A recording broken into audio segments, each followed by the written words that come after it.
আসসালামু আলাইকুম দর্শক, চলে আসলাম কুড়িগ্রাম জেলা ভোগাদহ ইউনিয়নের 1 নম্বর ওয়ার্ডে। এখানে এই ওয়ার্ডের রাস্তার কাজটি দেখেন, 6 মাস আগে এই রাস্তার কাজটি বাজেট হয়েছে, এখন পর্যন্ত এই রাস্তার কাজটি হলো না। দেখেন ভেঙে চুরে সব পুকুরে চলে গিয়েছে, যা বালু খোয়া আছে সব কিছু চলে গিয়েছে।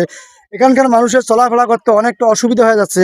আমরা এখানে অনেক কিছু ভাই ভাই ব্রাদার আছে, তার কাছে শুনতে চাই যে তারা এখানে কি বলে রাস্তা পেয়েছে। ভাই আসসালামু আলাইকুম। ওয়ালাইকুম আসসালাম ভাই। ভাই আপনি এই রাস্তা বিষয়ে কি বলতে চান? কি বলবো আর দুঃখের কথা ভাই, হুম। এই যে মেলের বাতি প্রাইমারি স্কুল পর্যন্ত 1 নম্বর ওয়ার্ডের রাস্তা হেঁটে দুঃখজনক হল একটা কথা হল এই যে রুগী ধরি আমরা যাওয়ার পাই না ভাই, রাস্তা বিনে কর ভাঙা চুরের কারণে যেতে পারি না। 1 মাস আগের মধ্যে রাস্তার কাজ শুরু হয়েছিল, ফির এদানিং বদ্ধ আছে 1 মাস, প্রায় 1.5 মাস থেকে বদ্ধ। হুম। এটা কিসের থেকে এলা কি কি এলা বদ্ধ হয়ে আছে ভাই, এটা তো আমি বলতে পারি না। দর্শক আপনারা শুনতে পেলেন যে রুগী নিয়ে তারা যেতে পারছে না, রাস্তার অবস্থা। সামনে আরো অনেকটা কাদো আছে। মেলের বার থাকি এপাশে চৈতার খামার প্রাইমারি স্কুল পর্যন্ত প্রায় 2 কিলোমিটার রাস্তা। এই রাস্তার কাজ কেন হচ্ছে না, এটা হলো জনগণের এটা কথা হলো যে কেন এই রাস্তার কাজ এত তাড়াতাড়ি হচ্ছে না। এই রাস্তার কাজ যদি সম্পূর্ণ হতো তাহলে তারা রুগী নিয়ে বা চলাফেরা করতে পারতো, এই এলাকার মধ্যে অনেকটা সুন্দরভাবে তারা বসবাস করতে পারতো।